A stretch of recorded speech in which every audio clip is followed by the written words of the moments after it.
Where are all my buyers at? It's spring market. Like spring market is nearly here. Spring 2025. And you are thinking about buying a home and you have a million questions. You're nervous to ask the questions. You don't even know where to start when it comes to financing. Maybe you are worried your questions are going to be dumb questions. Maybe you don't even know what questions to ask. That's where a tried and true and seasoned real estate agent that is passionate about what they do comes in and helps walk alongside you to make the process as smooth as possible. We're going to talk about all the things buying this spring in 2025 and what that looks like. Let's dive in. You're listening to the Girl Get Your Face Off a Bus Bench podcast, where we invite you to check your ego at the app, grab a cup of coffee, and get ready to dive into all things real estate marketing, social media, friendship, hardship, love, money mindset, and all the things that celebrate you as a badass boss babe. We're here to encourage you, show up for you, give you a loving kick in the pants when you need it most, and be your soft place to land on the hardest of days. So pull up a seat at our table and get ready to be inspired and start living your best life by design. Welcome to the Girl Get Your Face Off a Bus Bench podcast. We are so excited you're here. Okay, girls, let's dive in.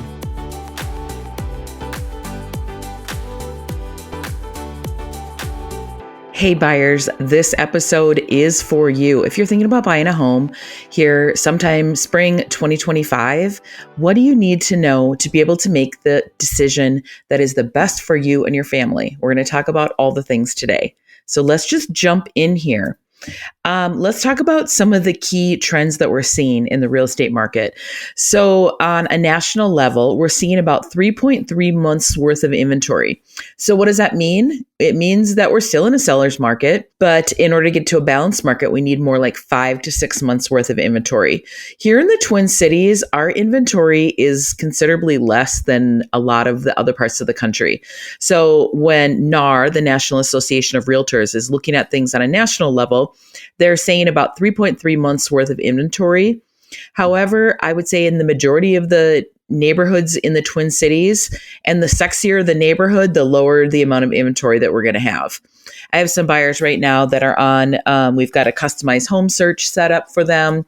And I'm searching every off-market opportunity that I can find. And there's literally 8 houses for sale that sort of match their criteria, but none of the homes are homes that they're even interested in taking a peek at.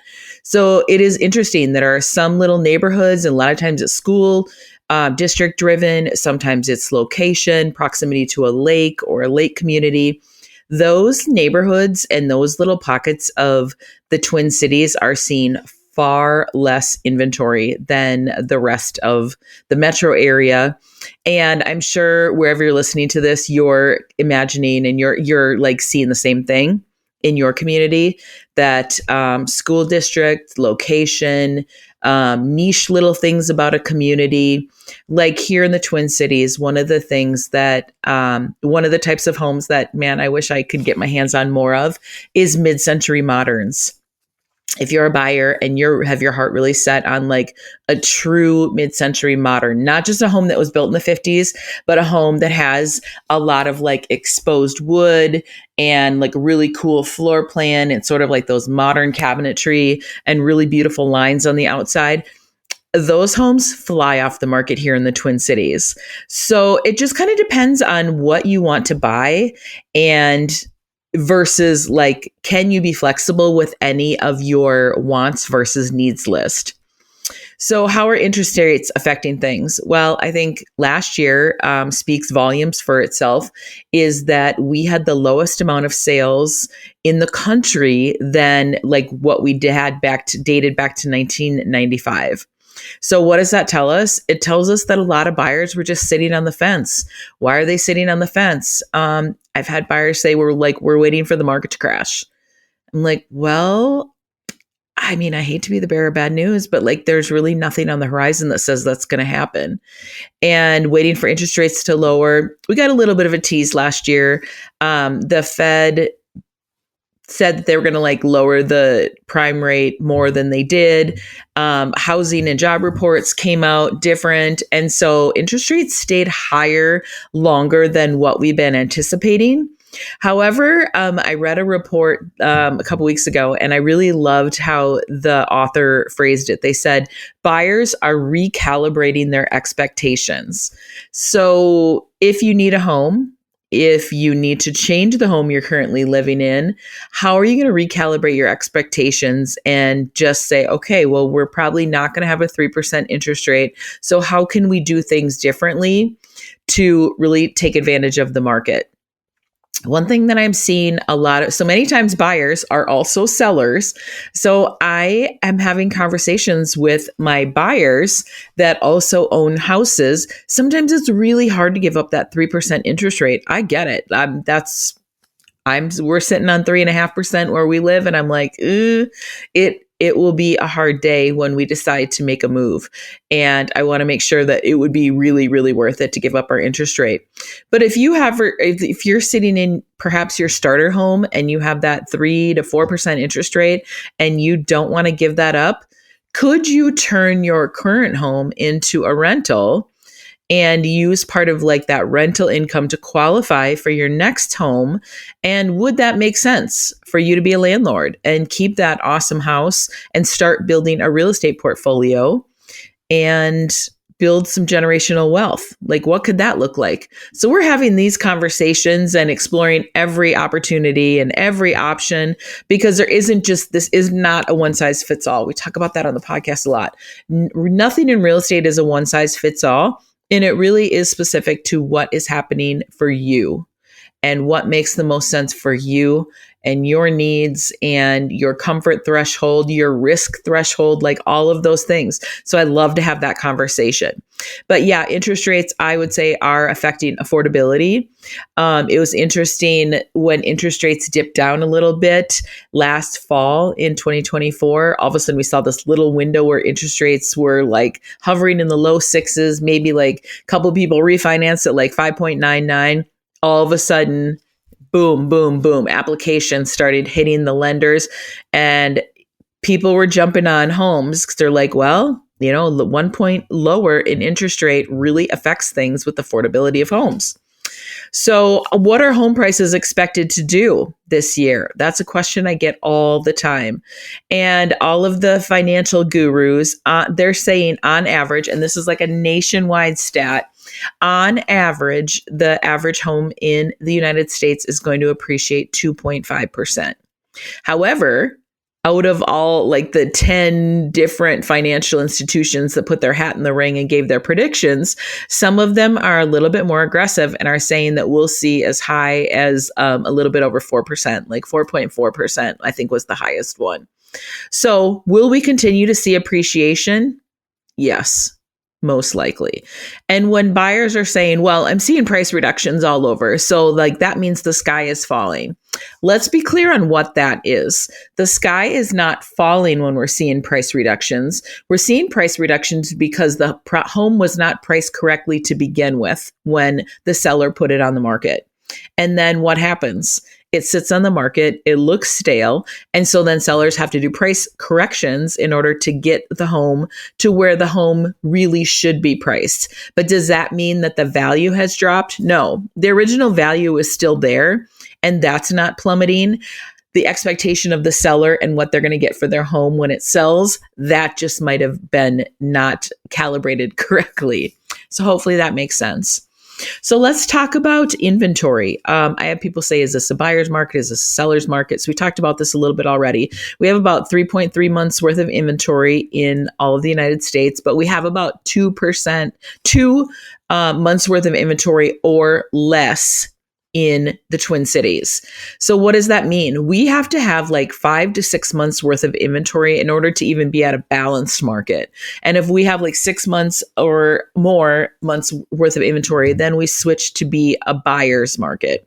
So right now we still are strongly in a seller's market. However, there are some deals to be had and you just sort of have to know where to go look for them. There are I would, like I said, like their specialty markets, specialty areas, I think we still have a shortage of inventory. But if you're willing to be a little bit flexible, if you have a little bit more open criteria, I think there's some awesome deals to be had because, like I said, there's plenty of sellers that put their homes on the market. They were probably a little bit too aggressive with their pricing and they're just sitting there. And I think some of the Minnesota nice thing rubs off on buyers where they're like, well, I mean, I like that house, but I don't want to offend the seller. So I'm not going to offer what I really would like to pay for the house. I'm just going to like sit on the sidelines and keep an eye on it. I've had buyers tell me this, and on my listings, I've actually seen this happen over the years, is that some buyers, they've come back and I can see analytics on the back end of listings where you can see like there's been hundreds and hundreds of views. We've had a handful of showings, but there are buyers out there that if the price was adjusted a little bit, buyers would just jump on it. Here's a perfect example. We put a house on the market in a neighborhood and we had picked out a price. We had like the original list price. However, a house popped up on the market in the same neighborhood the same week that we were going to go on the market. And it was priced higher than what we were originally going to list. And while that home was a little bit bigger, our listing was considerably nicer with so many more indoor and outdoor amenities. So the sellers said, Beth, can we go on the market a little bit higher? And I said, yeah, let's give it a shot. It might pay off. I would love to be proved wrong, but let's just see. Well, it didn't work out like we had hoped. The neighbor's house went under contract, and I think because it had one additional bedroom, it just was more appealing. So even though it wasn't as pretty, even though it didn't have a new kitchen and new bathrooms, there was enough appealing things about it that it went under contract before ours did. And then we, bump into the holidays, and the sellers really wanted to not have to do a ton of showings over the holidays. They said, can we take our house off the market and go back on the market on the 28th of December? I'm like, yeah, let's do that. And we did a $4,000 price reduction. And I can, like I said, I can see the analytics on the back end. I can see everyone on like Zillow and Realtor.com and like all those sites. So I can see how many eyeballs are on the home, how many buyers have saved it, how many agents have shared it with their clients. And so we put it back on the market on December 28th.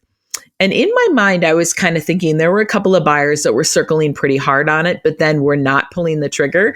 So I knew that they liked it. So I wasn't sure if one of those buyers would come back out of the woodwork or what. Coincidentally, the buyers, so we put it back on the home back on the market on the 28th with a $4,000 price reduction and went under contract immediately. We got like 5 showings right out of the gate. And one of the showings, they actually were buyers that were not in the market when we originally went on the market. So they're buyers that they were also sellers. They were getting their home ready to sell. And then once their home went on the market and it went under contract, then all of a sudden they hit the ground looking for their new home. And they ended up being the buyers that we decided to work with.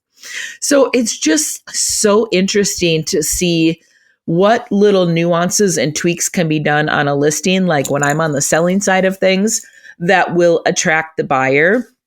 But I would say if you are the buyer and you have your eye on a home and it really checks a lot of boxes, but maybe the price isn't exactly where you want it to be, I always say the answer is always no until you ask. Why not put an offer in and just see what happens? See if maybe the sellers, maybe they will counter back, but maybe it's a price that you actually would be willing to pay.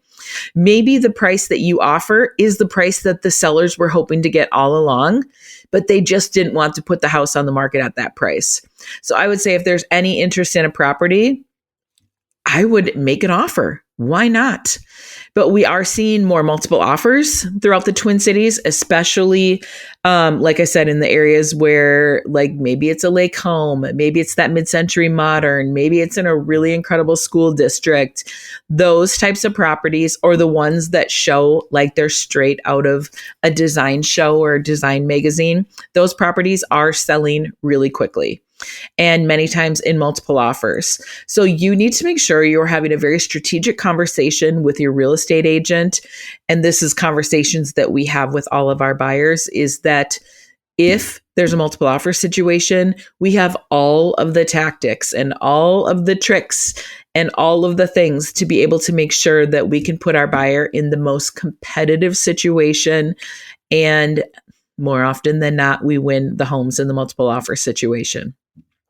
So I love a good challenge like that. And if it's a home a buyer really wants, holy cow, I'm going to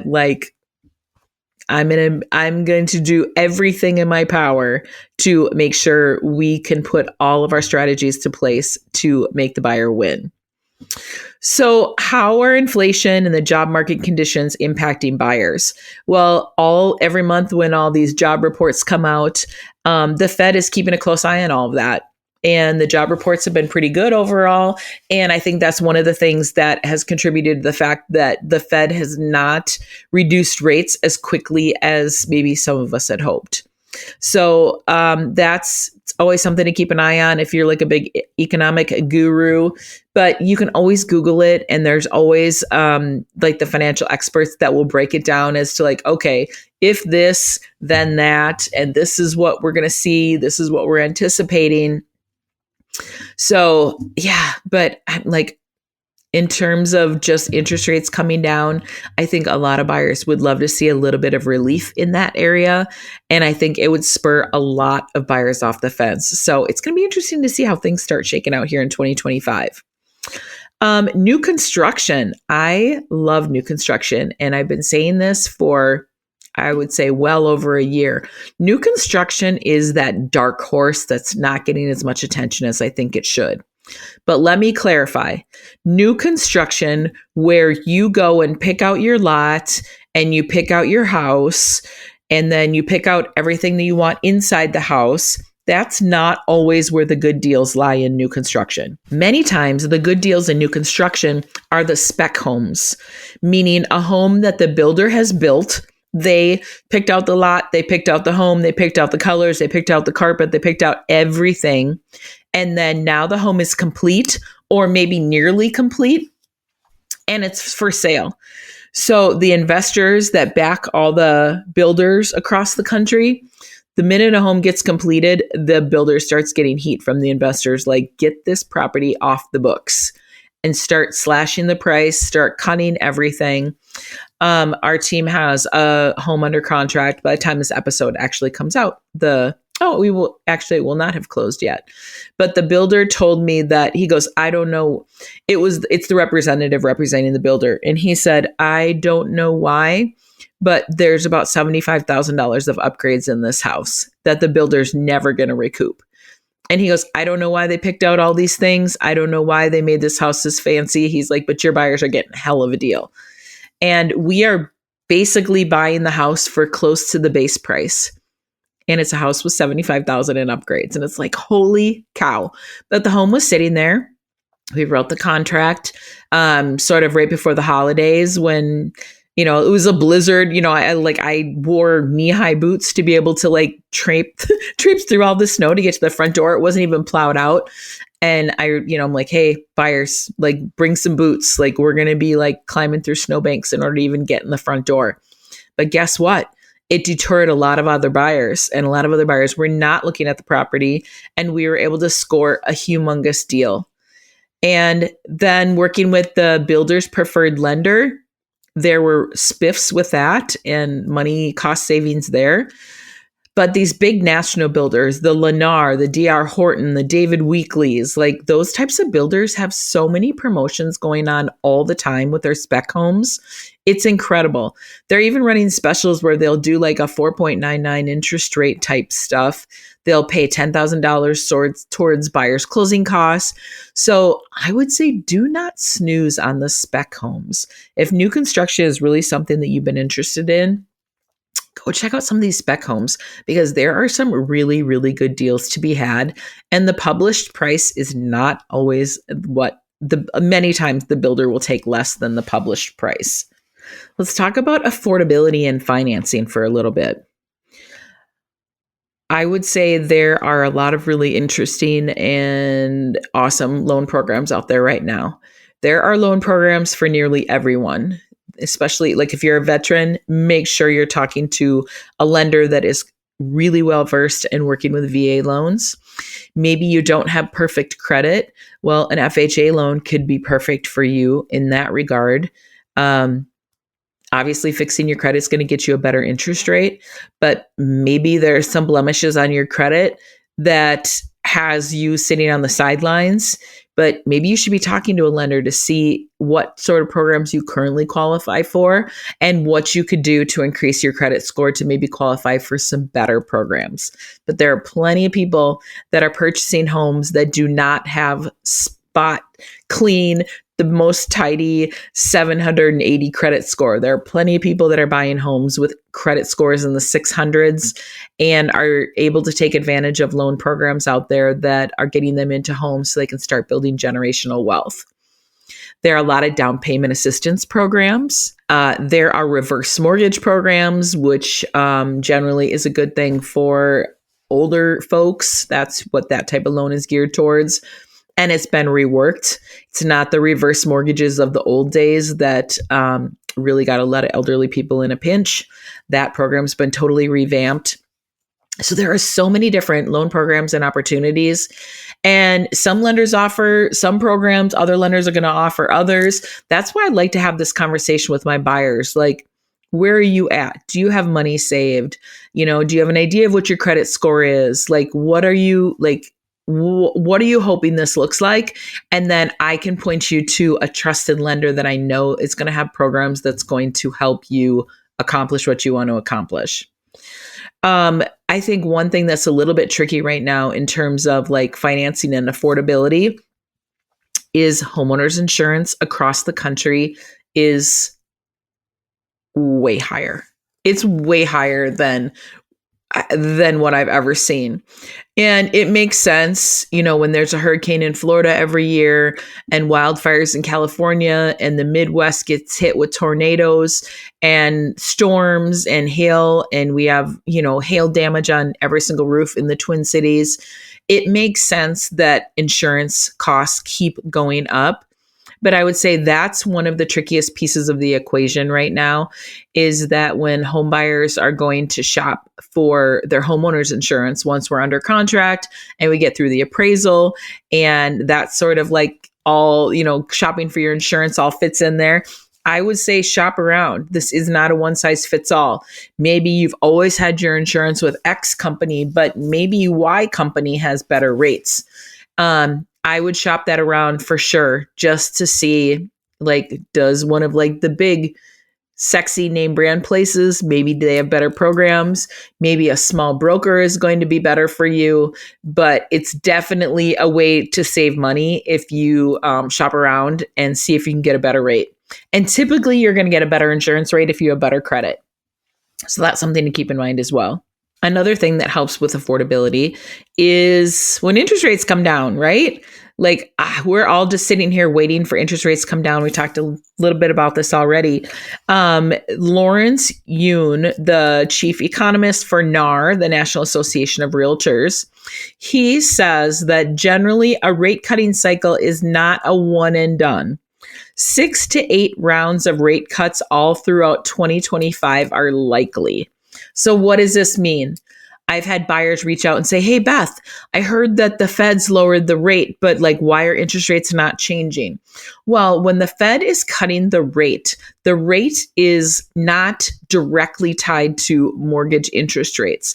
That rate is tied to the prime rate, which is things that affect like line of credit interest rates, credit card interest rates, like those types of things. But many times when we see the Fed cutting rates, the mortgage industry is following a little bit, and we usually do see some differences in pricing.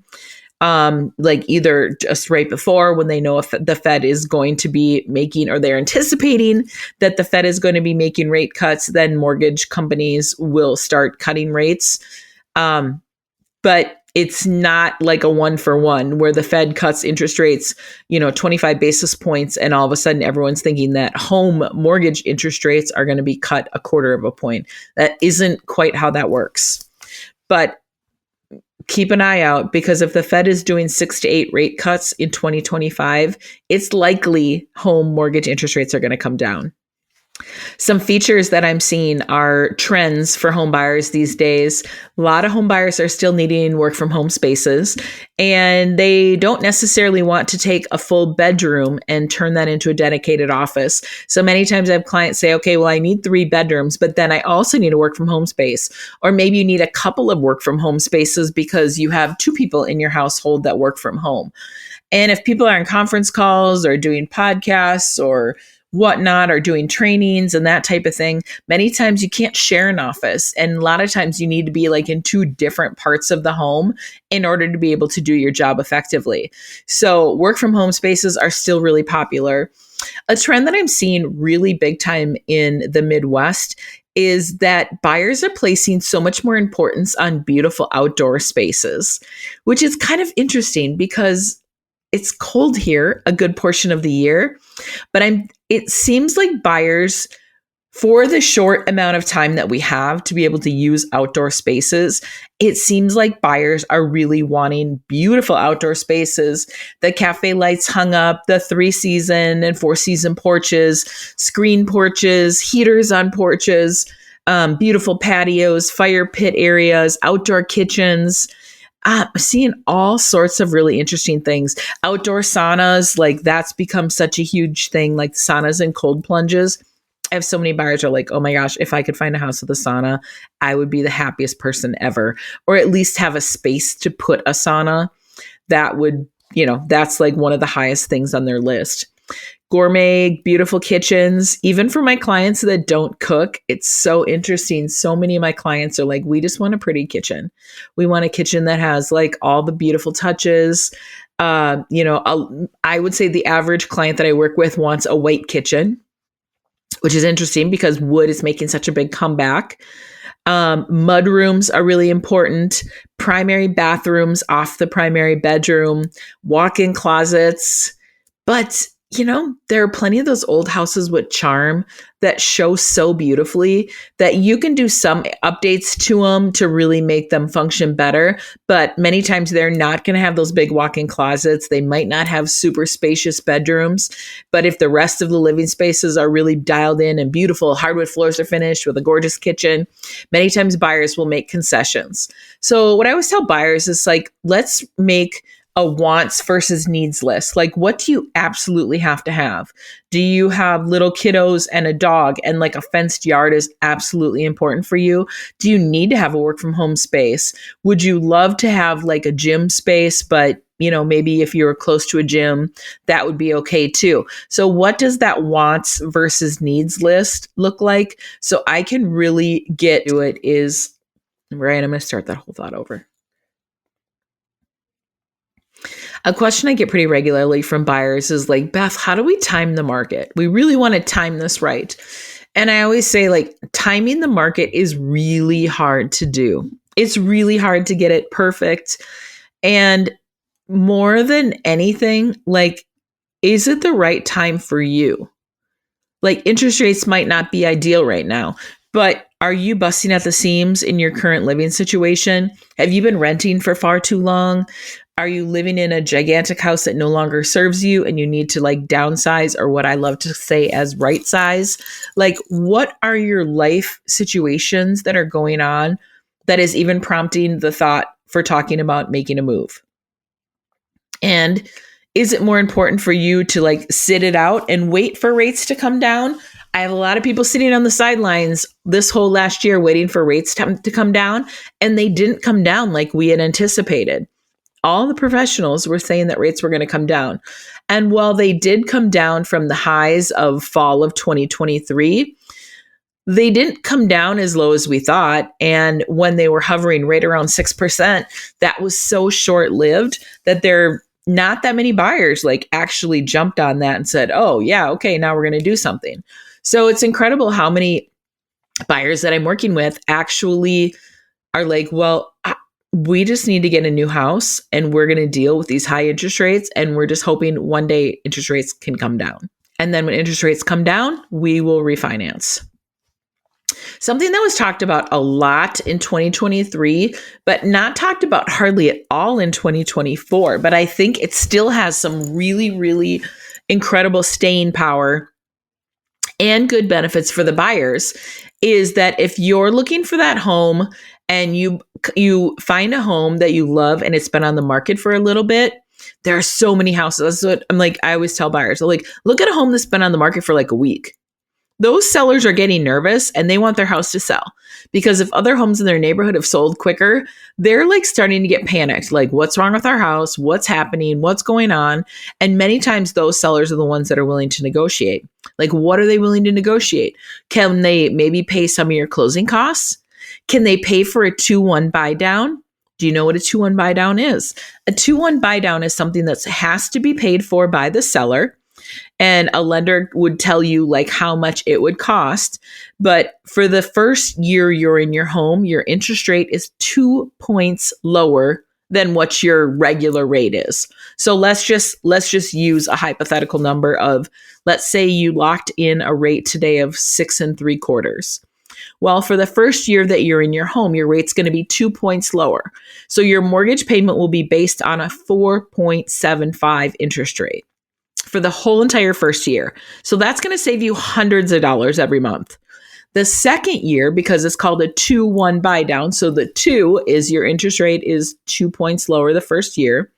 The second year, your interest rate is 1 point lower. So the second year you're in your home, your payment is based on 5.75. And then the third year, your interest rate would go up to your normal interest rate of the 6.75. Why is this beneficial? Well, it's super helpful because A, it's paid for by the seller. B, the buyer gets to take advantage and have lower payments the first 2 years you're in your home. And what the goal of that is that by year 3, in theory, you're going to be making more money at your job, which would be great. And then the interest rate of the 6.75 wouldn't be that much of a stretch for you. And also, if interest rates lower between now and then, you have the opportunity to refinance. And if there's any money left in that pool, like let's call it a bucket of money that the seller paid for you to lower your interest rate, you get that money back. And that could go towards a refinance to get a lower interest rate. So this is a tool that people were talking about back when interest rates popped up over 8. However, I still think it's a beneficial tool. Not many people are talking about it. A lot of realtors don't even really know what it is. Most buyers have no idea what it is. But if a home has been sitting on the market for a little bit, it is an awesome strategic tool to get a buyer into a property that will be way more affordable than paying just like market interest rates. So that's just one of my hacks. One of my hacks that I love using. I think that our spring market here in the Twin Cities has heated up considerably quicker than it usually does. I would say a lot of times Super Bowl is sort of like that magical weekend for the spring market to heat up. And back in the day, it used to be March and April. And now that date is inching up. So now it's more like Super Bowl. It has been the last few years. But January, like right after Christmas, that home I told you that went under contract rate when we put it back on the market after December 28th, when I put it back on after the holidays, that one went under contract right away. And so many other properties have gone into multiple offers early on in January that it feels like our spring market is heating up faster than ever. So is there a way to time it? Is there a way to do we wait? Do we wait till summer? Again, I think this goes back to what is important for you? What needs do you have? Why are you making the move in the first place? I want to talk to you about all of those things. Let's do a deep dive into this. Are you tired of renting? And can you get out of a lease? And can you beat a little bit of the competition? Like when the hot spring market picks up, we are going to see way more multiple offers. Can you avoid multiple offers by getting in the game now? Maybe. I love meeting with buyers so we can chat about all the things and how can I help position you to win in this market? Let's really schedule a time and dive into all the things that are really important to you. So if buying is on your radar for 2025, if you're an agent listening to this, buyers have so many questions these days. And it's not just about like things that came out of the NAR lawsuit. It's like, what are the things that are actually going to directly impact them? And buyers that are listening, I see you. I know the things just from talking to buyers all the time. Like I understand the things that are important to you and understand that affordability is a big issue. Home affordability is a big freaking issue, especially when we go to the grocery store and you're spending $100 for one bag of groceries. I get it. And I see you. And I would love to schedule a private consultation to specifically talk about what your specific scenario is. So reach out, let's have a conversation, and let's see how we can position you to win.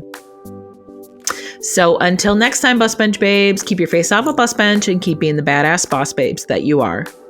Okay, girls, are you feeling as inspired as we are? We're over here cheering you on because you just finished another episode of the Girl, Get Your Face Off a Bus Bench podcast. If you want more, head over to girlgetyourfaceoffabusbench.com for show notes and more episodes. And don't forget to subscribe and leave us a 5-star review. They mean the world to us, and they're what keep us going. Girl, thanks for being here.